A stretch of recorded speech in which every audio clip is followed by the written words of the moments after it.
இல்லை, இது பயிற்சியாளர்களோட டவுட்லாம் கிடையாது. இது வந்து மோஸ்ட் ப்ராபப்ளி அந்த மாதிரி நடக்கும். ஏற்கனவே ஒரு பயிற்சியில் அந்த மாதிரி தான் அவங்க வெளியேற்றப்பட்டாங்க. அது வந்து ரொம்ப எப்படி எடுத்துக்கிறதுனே ஒரு தெரியல. ஒரு விஷயம் இது வந்து எப்படின்னா எல்லாத்தையும் அரசியலாக இந்த நாட்டில் பார்க்குறாங்க, தான் பிரச்சனை. பங்களாதேஷோடைய நமக்கு ஆதரவு பெற்ற அரசாங்கம் இறங்கிட்டு இப்போ சைனா ஆதரவு பெற்ற அரசாங்கம் மாதிரி போகிறப்ப நமக்கு உள்நாட்டு பிரச்சனை தான் அது. இந்த மாதிரி விஷயம்லாம் நடக்கணும் தான் சைனா விரும்புது. சைனாவுக்கு வந்து நம்ம வந்து நட்பு நாடு மாதிரி காட்டிக்கிட்டாலும் பாகிஸ்தான் அவங்களோட கைகூடு செய்து இந்த மாதிரி விஷயங்களும் அவங்களுக்கு தலையிடுறாங்க. இது ஒரு பெரிய பிரச்சனை. அது பாலிஸ்தீனத்தில் இருக்க முஸ்லீம்களுக்காக நாங்கள் ஆதரவு கொடுப்போம், இங்கே இருக்கக்கூடிய திமுகலேருந்து கம்யூனிஸ்ட் வந்து எல்லாரும் கொடுத்தீங்களே, இனி பங்களாதேஷ் இந்துக்களுக்கு எதிராக ஒரு பிரச்சனை வந்துட்டு இருக்கு, அதற்கான ஆதரவு குரல் நீங்க ஏன் கொடுக்கல? பாபர் மசூதி வந்து இடிக்கப்பட்டு அங்கிருந்து வந்து ராமர் கோயில் கட்டப்படுன்றது தனிநபருடைய தீர்மானம் இல்லை, சுப்ரீம் கோர்ட்டுடைய ஆர்டர். சுப்ரீம் கோர்ட்டுக்கு பாபர் மசூதி இடிக்க சொல்லிச்சா? இந்த உலக நாடுகளில் இஸ்லாம் சகோதரர்களுக்கு ஒரு பிரச்சனைனா இங்கே இருக்கக்கூடிய பொங்கீஸு, இந்துக்களுக்கு ஒரு பிரச்சனைனாலும் இல்லை ஜெய்சங்கர் அவர் அமைச்சர் வந்து பார்த்தீங்கன்னா இந்துக்களுக்கு அங்கே பாதிப்பு இருக்குன்னு சொல்லிட்டு இஏஎம் சொல்லியிருக்காரா? உங்களுக்கு பிரபலமாக இருந்தாலும் கேட்டுறாங்க. மோடிஜி அவர்களும் ஹசீனா அவர்களும் திறந்து வைத்த இந்து கோயிலும் குறிவைத்து தாக்கப்படுகிறது. தாக்கியிருக்காங்க, உடைச்சிருக்காங்க.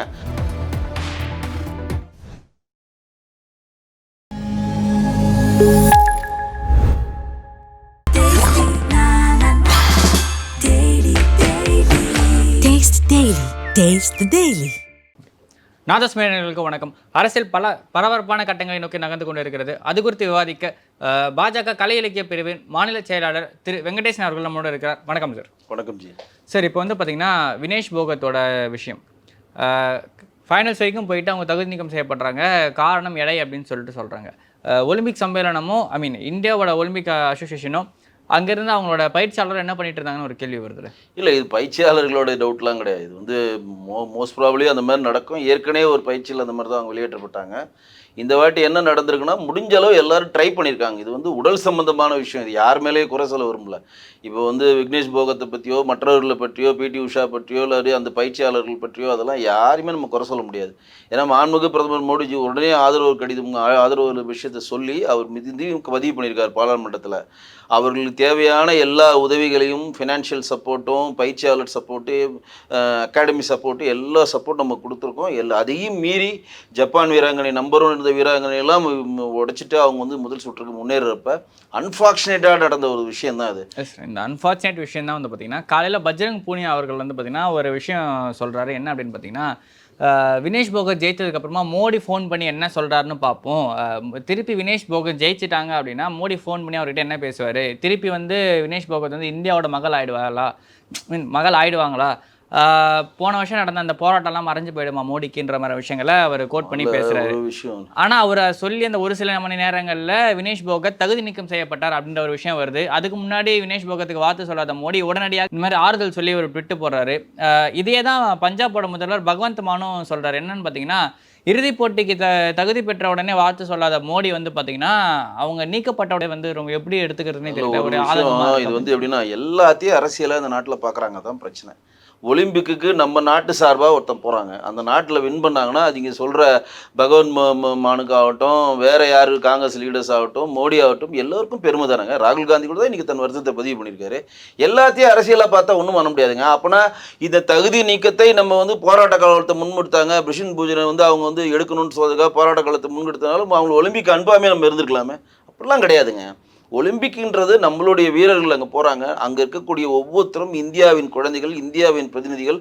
யார் வின் பண்ணாலும் அது இந்தியாவில் இருக்கக்கூடிய 140 கோடி மக்களுக்கான பெருமை.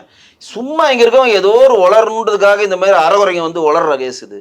ஏற்கனவே வந்து சொன்னது ஒரு மாநிலத்தோட தொடர்பாக தான் சொல்கிறேன். முதல்வர் தாங்க இது. நீ கூட தான் சல்மான் குர்ஷி வளரி இருக்காரு, ஒரு புத்தகம் வெளியிட்டுள்ளார். காங்கிரஸ் மூத்த லீடரு வங்கதேசத்தில் நடந்த மாதிரி இந்தியாவில் நடக்குன்னு சொல்லி வளரி இருக்காரு. பல பேர் கண்டனம் தெரிவிச்சிருக்காங்க. உளறல் மன்னர்கள் தான். இடஒதுக்கீடு சம்பந்தமான ஒரு விஷயம் வளர்ந்தப்போ, பிசிக்கு ஃபர்ஸ்ட் ரிசர்வேஷன் கொடுத்தப்போ இந்தியாவிலுமே இந்த மாதிரி ஒரு போராட்டம் நடந்துச்சு. யாருமே மறுக்க முடியாது. விபி சிங் வந்து அவர் பதவியை ராஜினாமா பண்ணிட்டு போனார். அப்போ இந்த இடஒதுக்கீடு கொடுக்கக்கூடாதுன்னு போராட்டம் பண்ணது பாஜக சார்ந்த அமைப்புகள் தான். இல்லைன்னு மறுத்துற முடியாது. அதாவது ஒரு காலகட்டத்திற்கும் ஒரு கட்சிக்கும் ஒரு டிசிஷன் நோக்கி நகர்வாங்க. சரிங்களா? இப்போ வந்து நான் என்ன சொல்றேன்னா, பங்களாதேஷ் நடக்கணும் மாதிரி இங்க நடக்கணும்னு இவர் விரும்புறாரா அப்படின்ற ஒரு கேள்வி. ஒருவேளை சாதிவாரி கணக்கு கிடையாதுங்க.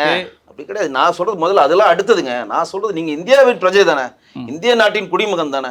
ஒரு நாட்டில் ஒரு அதிபரை அடித்து ஓட விட்டு அந்த அதிபர் இன்னொரு நாட்டில் வந்து நம்ம நாட்டில் வந்து தஞ்சம் புரிந்து அங்கே இருக்கக்கூடிய அந்த நாட்டுக்கு சுதந்திரம் வாங்கி கொடுத்த ஷேக் முஜிபுர் ரஹ்மானுடைய சிலையை அடித்து உடைக்கிறாங்க. அந்த நாட்டுடைய உள்நாட்டு பிரச்சனை அதை நம்ம தலையிட வரும்ல. நம்ம ஏன் அந்த நாட்டை பற்றி பேசுகிறோம்? 18 கோடி மக்கள் தொகை உள்ள பங்களாதேஷில் 1 கோடி பேர் இந்தியர்கள் இருக்கிறாங்க. கிட்டத்தட்ட 8% பேர் இந்தியர்கள் இருக்கிறாங்க. இந்த 8% இந்தியர்களுக்கான பாதுகாப்பை இப்போ இடைக்கால அரசாங்கம் ஒன்று அமைச்சிருக்காங்க. அது கொடுக்குமா? நமக்கு அங்க இருக்கக்கூடிய இந்தியர்களுக்கு எவ்வளவு அச்சுறுத்தலா இருக்காரு? அங்க இருக்க இந்து கோயில் இடிக்கப்படுகிறது, அவங்க இந்தியர்கள் பாதுகாப்பு இந்து கோயில்கள் இடிக்கப்படுகிறது செய்தியில பார்த்துட்டு தான் இருக்கும். ஆனா இந்துக்களுக்கு எந்த ஒரு ஆபத்தும் இல்லை அப்படின்னு சொல்லிட்டு அங்க இருக்க ஒரு இந்து மத தலைவர் வந்து பாத்தீங்கன்னா ஒரு வீடியோ ஒண்ணு இந்துக்கள் ஆபத்துன்னு உங்கள்ட்ட பதிவு பண்ணலங்க. இல்ல இந்துக்கள் தாக்கப்படுகிறார்கள், இங்க இருக்கக்கூடிய வெளியுறவுத்துறை அது சம்பந்தமான கவலை அடைவாங்க. பங்களாதேஷோடைய நமக்கு ஆதரவு பெற்ற அரசாங்கம் இறங்கிட்டு இப்போ சைனா ஆதரவு பெற்ற அரசாங்கம் மாதிரி போகிறப்ப நமக்கு உள்நாட்டு பிரச்சனை தான் அது வெளியுறவு பிரச்சனை தான். நம்மளுடைய எல்லையை கிட்டத்தட்ட கூட 1400 கிலோமீட்டர் எல்லையை நமக்கு வங்கதேசோட நம்ம பகிர்ந்துருக்கோம், சரிங்களா? அப்போ அந்த இடத்துல நம்ம நாட்டுக்கான ஃபேவர் அங்கே இருக்கணும்னு தான் ஒவ்வொரு அரசாங்கமும் நடக்கும். இப்போ சைனா உள்ளே வந்துட்டானா அது நம்ம அன்ஃபேவர் ஆகும். இதெல்லாம் வந்து வெளியுறவுத்துறை கவலைப்படும். அங்கே வாங்கல சிறுபான்மையார் இந்துக்கள் வந்து துன்புறுத்தப்பட்டால் என்ன பண்ணுவீங்க? இப்போ மாணவர்கள் எல்லாம் திருப்பி கூப்பிட்டோம். பல இந்துக்கள் அங்கே பணக்காரலாக இருக்கலாம், தொழிற்சாலை வச்சிருக்கலாம், பெரிய பெரிய இடங்கள் வந்து அவங்க பிடிச்சி வச்சிருக்கலாம். அந்த மாதிரி இந்துக்களுக்கெல்லாம் அவங்களுடைய உடைமைகளுக்கும் உயிருக்கும் அச்சுறுத்தல் வந்து இந்த அரசாங்கம் என்ன மாதிரி எடுக்குன்ற பயம் வந்து எல்லா அரசாங்கத்துக்கும் ஏற்படும். அதில் வந்து இந்த எந்த தவறும் கிடையாது. இப்போ அங்கே பங்களாதேஷுக்கு இந்துக்களுடைய கோயில்கள் உடைக்கப்படுகிறது, இந்துக்கள் அச்சுறுத்தப்படுகிறாருன்னு சில செய்திகள் வருது. சில இதில் சேஃபாக வராங்க. சேஃபாக இருந்தால் சந்தோஷம்தான். அதில் இன்னொரு சிக்கல் இருக்குது. இப்போ வரைக்கும் இருக்கக்கூடிய அரசாங்கம், ஒரு எக்ஸாம்பிள் சொல்கிறேன், இந்த அரசாங்கம் வந்து இந்துக்களுக்கு எதிராக செயல்பட்டு அங்கே இருக்கக்கூடிய பங்களாதேஷை சேர்ந்த ஒரு 1.5 லட்சம் பேர் 2 லட்சம் பேர் தஞ்சம் கேட்டு இந்தியாவுக்கு வந்துட்டாங்கன்னா இந்தியாவோட நிலைமை என்ன? ஏற்கனவே நம்ம இலங்கை அகதிகள் இங்கே வந்து நம்ம குடியுரிமை கொடுக்க முடியாமல், குடியுரிமை கொடுக்கறதுக்கான சாத்தியக்கூறு இல்லாமல் இன்றைக்கு வரையும் அவர் வாழ்வாதாரத்துக்கான ஃபண்டை நம்ம செலவு பண்ணிட்டு இருக்கோம். அப்போ ஒரு 1.5 லட்சம் பேர் வந்தாங்கன்னா இந்திய பொருளாதாரமே ஆட்டம் கொள்ளும். இந்த மாதிரி விஷயம்லாம் நடக்கணும் தான் சைனா விரும்புது. சைனாவுக்கு வந்து நம்ம வந்து நட்பு நாடு மாதிரி காட்டிக்கிட்டாலும் பாகிஸ்தான் அவங்களோட கைகூட்டு செய்து இந்த மாதிரி விஷயங்களை அவங்க தலையிடுறாங்க. இது ஒரு பெரிய பிரச்சனை.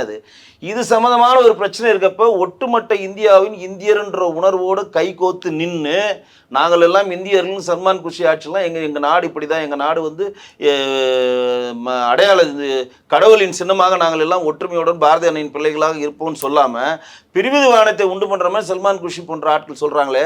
இப்போ இன்னைக்கு காலையில் எங்களுடைய தேசிய மகளிர் அணி தலைவரோட வானதி அவர்கள் ஒரு இன்டர்வியூ கொடுத்தாங்க, நீங்கள் பார்த்துருப்பீங்க. அதில் அவங்க அருமையான ஒரு விஷயத்தை மேற்கோள் காட்டுறாங்க. பாலிஸ்தீனத்தில் ஒரு பிரச்சனை நடக்குது, பாலிஸ்தீனுக்கு நமாஸ்க்கும் ஒரு போர் நடக்குது, பெரிய பிரச்சனை வரப்ப பாலிஸ்தீனத்தில் இருக்க முஸ்லீம்களுக்காக நாங்கள் ஆதரவு கொடுப்போம். இங்கே இருக்கக்கூடிய திமுகலேருந்து கம்யூனிஸ்ட் வந்து எல்லாரும் கொடுத்தீங்களே, இனி பங்களாதேஷ் இந்துக்களுக்கு எதிராக ஒரு பிரச்சனை வந்துட்டு இருக்கு, அதற்கான ஆதரவு குரல் நீங்க கொடுக்கல. பெருசா பிரச்சனை இல்லைன்னு சொல்லிட்டு நீங்க சொல்றீங்க. இந்து மத தலைவர் சொல்றாரு, இந்து மத தலைவர் சொல்றாரு. நீங்க தான் சார் திருப்பி அங்க இருக்கக்கூடிய இஸ்கான் கோயில் அடிச்சு உடைக்கப்படுகிறது. என்னங்க நீங்க இல்ல பல மசூதிகள் உடைக்கப்படுகிறது கிடையாதுங்க. நான் கேக்குறது சர்ச்சைகள் இடிக்கப்படுகிறது. சொல்றது பங்களாதேஷ்ல என்ன நடக்குது? இந்து மதத்தில் யாரோ ஒருத்தர் சொல்லிட்டாருன்னா ஒட்டுமொத்தமா கிடையாது. 1 கோடி பேர் வசிக்கிறான். ஒருத்தர் சொல்றதை வச்சு நம்ப முடியாது, சரிங்களா? அப்ப அங்க இருக்கக்கூடிய முஸ்லீமுக்கு பாதுகாப்பு இல்லைன்றதுக்கு இங்க இருக்கலாம் பொங்குனீங்களா பொங்குடிஸ், இந்த திமுக பொங்கிஸ், கம்யூனிஸ்ட் பொங்கிஸ், காங்கிரஸ் பொங்கிஸ், அவங்க எல்லாம் இதுக்கு பொங்கணும்ல. அப்ப நம்ம பங்களாதேஷ்ல நடக்கிறதும் வேற அப்படி கிடையாதுங்க. நம்ம இந்துக்கள் எங்க அடிபட்டாலும் அது ஒண்ணுதாங்க. அமாஸ் நவாஸ் அது உள்ள வருங்க. போருக்குள்ள நான் வரலங்க. இந்துக்கள் எங்க அடிபட்டாலும் இங்க குரல் கொடுக்கணுமா இல்லையா? அதில் மாற்றம் இல்லை. நீங்கள் இந்தியர்கள் தானே, இந்துக்கள் தானே. நீங்கள் உங்களுடைய சகோதரன் ஒருத்தன் தாக்கப்பட்டானா வாய் மூடி மௌனமா இருப்பீங்களோ அரசியலுக்காக? இந்துக்கள் இல்லை சார், யார் தாக்கப்பட்டாலுமே பலவீனமானவங்களுக்கு சப்போர்ட் பண்ண வேண்டியது நம்ம கடமை தான். இப்போ அங்க இருக்க இந்துக்களுக்காக நம்ம சப்போர்ட் பண்றோம் அப்படின்றதுக்காக பாஜக ஒரு ஸ்டாண்ட் எடுக்குது அப்படின்னா, இங்க இருக்க சிறுபான்மையினர்களுக்காக மற்ற வெளிநாடுகள், இப்போ கல்ஃப் கண்ட்ரிஸோ, மிடில் ஈஸ்ட் கண்ட்ரிஸோ, இல்லை வேற ஏதாவது ஒரு கண்ட்ரில இருந்து, பாகிஸ்தானே எடுத்துக்கோங்களேன். இங்க இருக்க இப்போ உத்தரப்பிரதேஷ்லயோ ராஜஸ்தான்லயோ யாரோ ஒரு இஸ்லாமியர் வந்து பார்த்தீங்கன்னா மாட்டுக்கறி வச்சிருந்ததால தாக்கப்படுறாருன்னு வச்சுக்கோங்களேன். அங்க இருக்க ஒரு இஸ்லாமிய அமைப்பு வந்து பார்த்தீங்கன்னா, இந்தியாவில் இருக்க சிறுபான்மை இஸ்லாமியருக்கு வந்து பாதுகாப்பு இல்லை, அங்கிருந்து நான் ஒரு ஃபோர்ஸ் அனுப்பி அவங்களை பாதுகாக்கிறேன்னு நினைச்சா அது எப்படி ஒரு விஷயம் இருக்கும்? அது வந்து நல்லா தெளிவாக புரிஞ்சுங்க. இல்லை நான் கேள்விட உள்வாங்கிட்டேன். தெளிவாக ஒரு விஷயம் புரிஞ்சுங்க. உலகத்திலேயே அதிகமான முஸ்லீம்கள் வகிக்கிற நாடு எந்த நாடு தெரியுமா? இந்தியா. உலகத்திலே அதிகமான முஸ்லீம் சேஃபாக இருக்க எந்த நாடு தெரியுமா? இந்தியா. உலகத்திலே அதிகமாக 2 கட்டமைப்பை தாண்டி ஒரு 3ஆம் கட்டமைப்புக்கு அதிகமாக சொத்துக்கள் யாருக்கு இருக்குது தெரியுமா? முஸ்லீம் சகோதரர்களுக்கு தான். இங்கே இருக்கக்கூடிய அதிகமான சொத்து முதல்ல யாருக்கு இருக்குன்னா இதுக்கு இருக்கும், நம்ம ரயில்வே போர்டுக்கு இருக்கும் ஃபர்ஸ்ட்டு சொத்து. அதற்கப்புறம் வந்து ஃபர்ஸ்ட்டு இராணுவத்து இருக்கும், 2வது ரயில்வே போர்டு இருக்கும், 3வது அதிகமான சொத்து இந்தியாவில் யாருக்கு இருக்குது தெரியுமா? வக்ஃப் போர்டுக்கு தான் இருக்குது. இவ்வளவு எவ்வளவு நாள் இன்னைக்கு நேற்று சொல்லல, பல நூற்றாண்டுகளா இருக்கு. நீங்க இங்க முஸ்லீம் தாக்கப்படுறாங்க சொல்லுங்க, எங்கென்றோ இருங்க முழுசா சொல்றேன். எங்கென்றோ ஏதென்றோ யாரோ 2 கிறுக்கனுங்க அடிச்சுக்கிட்டதை வச்சு ஓவரால் இந்தியாவில் இருக்கக்கூடிய முஸ்லீம் தாக்கப்படுறா நீங்க பதிவு பண்ணக்கூடாது. முதல்ல தெரிஞ்சுங்க, இந்தியா 140 கோடி மக்கள் இருக்க நாடு. 35 கோடி மக்கள் முஸ்லீம்ஸ் இங்க சேஃபா வாழ்றாங்க. எவன் சொத்துக்கள் இங்க பறிக்கப்படல, யாரும் அழிக்கப்படல.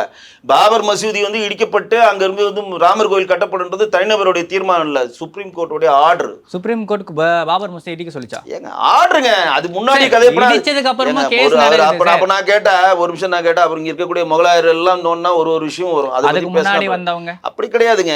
அதுக்கு முன்னாடி வந்தவங்க முகலாயர் ஒரு 300 வருஷம் நீங்க வேண்டாம் பேசினா நான் வந்து இதுக்கு தனி இதுக்கு தனி இன்டர்வியூ வைக்கணும். பாபர் மசூதி பத்தி நான் எடுத்தா தனி இன்டர்வியூ கொடுங்க. 1 hour அது புரியுது. 1 hour கொடுங்க, நான் ஃபுல்லா விளக்குறேன். நான் மேற்கோள் காட்டுறதுல உங்க புத்திசாலித்தனத்தை காட்டினா நான் பதில் சொல்ல முடியாது. நீங்க நான் மேற்கோள் காட்டுறேன், உங்க புத்திசாலித்தனத்தை காட்டினீங்கன்னா அது தனி இன்டர்வியூ கொடுங்க. நான் பாபர் மசூதினா என்ன, அது எப்படி தோன்றுச்சு, யார் யார் கரசேவர்கள் என்ன பண்ணாங்க, யூபி கவர்மெண்ட் என்ன பண்ணுச்சு, நரசிம்மராவ் என்ன பண்ணாரு, எல்லாத்தையும் சொல்லணும்ல, அது ஹிஸ்டரி சொல்லணும்ல. நான் மேற்கோள் காட்டுறேன். நீங்க என்ன சொல்றீங்க, முஸ்லீம்கள் இடிக்கப்பட மசூதி இடிக்கப்பட்டுன்னு ஒரு கேள்வி நீங்க வச்சதுனால அது பதில் சொல்றேன். மசூதியில் இடிக்கப்பட்டு அங்க ராமர் கோயில் கட்டப்பட்டது, முடிக்கப்பட்டு விட்டது. அதற்கான ஆர்டரை சுப்ரீம் கோர்ட்ல வாங்கி முறையா பண்ணி முஸ்லீம் சகோதரர்களுக்கு வேண்டிய இடத்தை வந்து பக்கத்திலே ஒதுக்கி கொடுத்துட்டாங்க. அவங்க கட்டுறாங்க கட்டலன்றது அவங்களோட டிசிஷன், அது முடிஞ்சு போச்சு. அந்த பதிவு இங்க பண்ணல.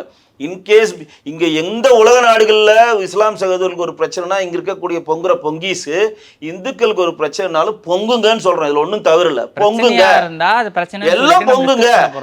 இன்னைக்கு ஒரு நேரடியா பிரச்சனை இல்ல நீங்க தாங்க சொல்றீங்க. பிரச்சனை வெளியுறவுத்துறை சொல்லுங்க, வெளியுறவுத்துறை சொல்லுங்க. நல்ல வெளியுறவுத்துறை சுமூகமா தான் இருக்கு, எந்த பிரச்சனையும் இல்லைன்னா அப்ப நீங்க நாங்க என்ன சொல்றது வந்து நீங்க உங்க அறிக்கை கொடுங்க, அங்க போய் பாதுகாருங்கலாம் சொல்லல, பொங்குங்கன்னு சொல்றோம், அவ்வளவுதான்.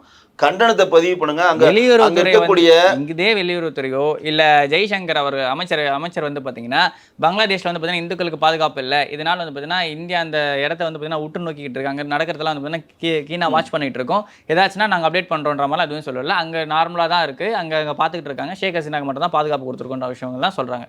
இந்துக்களுக்கு அங்க பாதிப்பு இருக்குன்னு சொல்லிட்டு EIM சொல்லியிருக்காரா? ஒரு விஷயம் தெளிவாக தெரிஞ்சுங்க, ஒரு இந்துக்களுக்கு அங்கே ஒரு பாதுகாப்பு இருக்குது இல்லைன்றதுக்குள்ளேயே நான் வரல. முதல்ல அந்த டிசைனுக்குள்ளேருந்து முதல்ல வெளில வாங்க. நீங்கள் வந்து அங்கே ஒரு 10 பேர் செத்தாதான் இங்கேருந்து குரல் கொடுப்பேன்னு சொல்கிற டிசைன்லேருந்து முதல்ல வெளியே வாங்க. ஃபஸ்ட்டு அது வெளில வாங்க. பெரும்பான்மையான இஸ்லாமிய சகோதரருக்கு நாட்டில் சிறுபான்மையான இந்துக்களுக்கு அங்கே அச்சுறுத்தல் இருந்தால் இங்கே இருக்கக்கூடிய எல்லாரும் குரல் கொடுக்கணும், குரல் கொடுங்க.